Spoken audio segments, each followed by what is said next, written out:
Despite the differences between franchises, there are remarkable similarities between quarterbacks across the league. You telling me that Jordan Love is better than Justin Herbert? I think they're the same.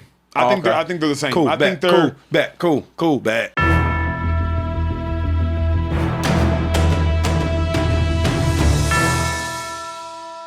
Identical quarterback problems can easily plague two different franchises at once. So, let's look at 10 quarterback problems currently being shared by two different NFL franchises: Houston Texans and Washington Commanders. Both feature young, potentially franchise cornerstones in CJ Stroud and Jane Daniels. The two had stellar rookie seasons before injuries and inconsistencies took over. The second overall pick in 2023, Stroud went on to earn Offensive Rookie of the Year and Pro Bowl honors when he led the Texans to the playoffs with 4,108 passing yards and 23 touchdown passes. Houston won 10 games the following season, but statistically, Stroud regressed. With only 2 years under his belt, Daniels has a bit more time under his deal to impress the Commanders' front office. Like Stroud, Daniels was the second overall pick in 2024, would go on to earn Pro Bowl and Offensive Rookie of the Year honors, and suffered an injury-plagued sophomore season that cost him 10 games. Stroud and Daniels will both be facing the same pressure to bounce back from regression and injuries to become franchise stars. Indianapolis Colts and Atlanta Falcons. It's no coincidence that both have long been mired in mediocrity. In Indianapolis, Daniel Jones is expected to start, especially after agreeing to a 2-year, $88 million extension. But he's only played a full season once in his 7-year career. Behind him sits former first-round pick Anthony Richardson and young challenger Riley Leonard. Meanwhile, in Atlanta, the post-Matt Ryan era has not exactly been smooth. The Falcons begin 2026 with a battle between former first-round pick Michael Penix Jr. and veteran Tua Tagovailoa. And, both have been plagued by injuries and inconsistencies throughout their respective careers. The cities may be different, but the dilemma is the same. Two organizations stuck between short-term competitiveness and the still unknown trajectories of young, unproven quarterbacks. Buffalo Bills and Baltimore Ravens. Both feature elite MVP caliber stars, Josh Allen and Lamar Jackson, who share the same exact problem: the inability to win when the lights are shining brightest. After 8 years, Allen has done it all in the regular season. As his 4 Pro Bowls, MVP award, and 4 straight seasons with over 4,200 passing yards will attest to. In Baltimore, Jackson has an even more impressive resume. Since 2018, he has made 4 Pro Bowls, been a 3-time first-team All-Pro, and won 2 MVP awards. At this point in their careers, regular season awards, individual accolades, and MVPs really do not matter. Allen has been to 2 AFC championships with no success, while Jackson has failed in his lone attempt. Ironically, they entered the league together and they continue to face the same immense pressure to bring home a title. Funny how that works. New York Jets and Arizona Cardinals. They'll be relying on an older, veteran starter who really hasn't done much to get anyone excited. The Jets brought back Geno Smith in a trade with the Raiders, and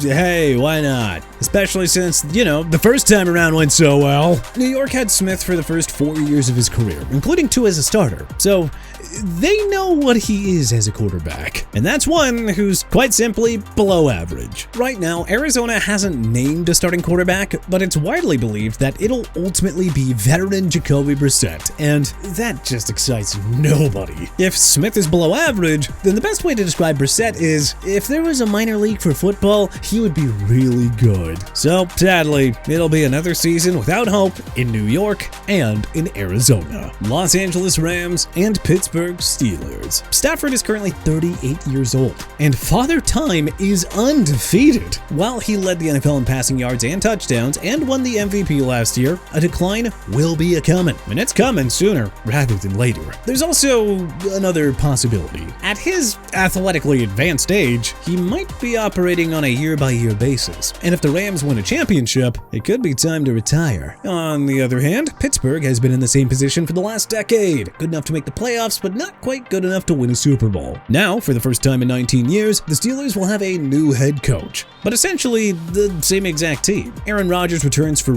one more season, and at almost 43 years old now, this could be it for the former MVP. They might be on different paths, but they maintain one striking similarity. They're both hoping to get one more Super Bowl from their aging former MVP veteran quarterback before those guys call it quits. Tennessee Titans and New York Giants. After being mired in mediocrity, the Giants gave up on quarterback Daniel Jones and decided to embark on a full-on rebuild, which may have gotten a jump start with the emergence of rookie Jackson Dart. He impressed enough for the Giants to hand him the starting reins for 2026. However, while limited, how much of that success was due to the former coach? And will Dart respond to new head coach John Harbaugh? Titans quarterback Cam Ward, a former #1 pick, struggled during his rookie year, but offered sufficient glimpses of promise to a rebuilding team. Then the Titans decided to move on from head coaches Brian Callahan and Mike McCoy in favor of Robert Saleh, who himself doesn't exactly have the greatest resume. When tasked with building the Jets into a contender, he failed. Will history repeat itself in Tennessee? Either way, it's going to be interesting to see if either team's second-year QB can break out with a new head coach. Green Bay Packers and Los Angeles Chargers. Since Jordan Love and Justin Herbert were both drafted in 2020, it's not a surprise that their professional trajectories have been fairly identical up to this point. In his first year under center, Love threw for over 4,100 yards and 32 touchdowns. In the 2 seasons since, he's seen a dip in his statistical production, as he's dealt with some injury issues. It also hasn't helped matters that Love, playing in the shadow of not one, but 2 former Super Bowl winning quarterbacks in Green Bay, Brett Favre and Aaron Rodgers, has not had much postseason success of his own. The 6th overall pick in 2020, Justin Herbert, was immediately thrust into the starting role for the Chargers. From a regular season perspective, Herbert he's been great, earning 2 Pro Bowl berths, an Offensive Rookie of the Year winner, and twice finishing in the top 10 vote for MVP. Like his counterpart in Green Bay, though, Herbert has also dealt with minor injury issues and, well, a lack of postseason success. In 2026, the Packers and Chargers will be hoping that their inconsistent, injury-prone 2020 draft picks can hopefully lead them to postseason glory. Denver Broncos and New England Patriots. The Broncos and Patriots faced off in the 2025 AFC Championship game, and as they prepare to enter the 2026 season, both are locked into identical quarterback situations, hoping to get a Super Bowl championship before the rookie deal runs out for their young quarterbacks. The Broncos have weaknesses on the offensive line and running game, while the Patriots struggle with depth on the offensive and defensive lines. Those weaknesses only get magnified if either quarterback is sidelined or constrained by opposing defenses. When Nix was injured and unavailable for last year's AFC Championship game, the Broncos' margin for error was razor thin. Now, after both teams' surprising turnaround last year, expectations will be sky high in 2026, and both franchises are now tied to the health, peak performances, and future potential earnings of their QBs. Dallas Cowboys and Tampa Bay Buccaneers. The Cowboys enter 2026 as a legitimate Super Bowl contender. They have great receivers, a top running back, and a quarterback who is capable of putting up MVP-like numbers anytime. While it's true that playing for an organization that calls itself America's team comes with a ton of pressure, Dak Prescott does not get the credit that he deserves. A 4-time Pro Bowler and former Offensive Rookie of the Year, he has 4 seasons with over 4,400 passing yards and a career record of 83, 55, and 1, which proves that he is in fact a winning quarterback. On the other side, the Buccaneers are only contenders because, well, they play in the worst division in the NFL. Last season, no one from the NFC South finished with a winning record. Their quarterback, Baker Mayfield, has not had the same successful career, but he has played on pretty dismal teams. While he's kept the Bucs at a respectable level, he hasn't elevated the team the way that people had hoped. While both teams seem to be on a different road, their commonality is their quarterback. Will the 2026 season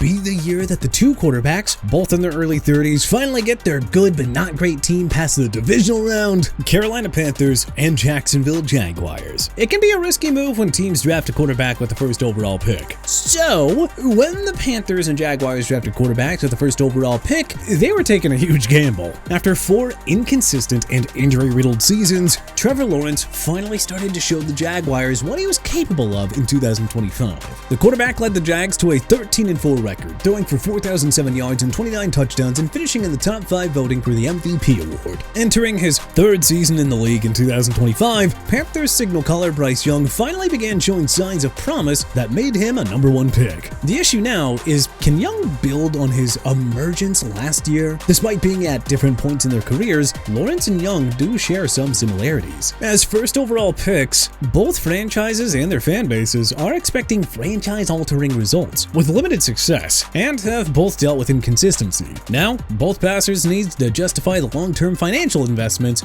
made in them by leading their respective teams to some major success. But hey, what other two teams have similar QB problems? Were there any that we may not have realized? Let us know in the comment section below. If you liked this video and learned a thing or two, then hey, clicking the like button helps us out a ton. And you know, we really appreciate it. If this is your first time coming around to TPS though, then subscribing is a great idea, because we put out videos like this every single day. But as always, thanks for watching, and we'll see you guys next time.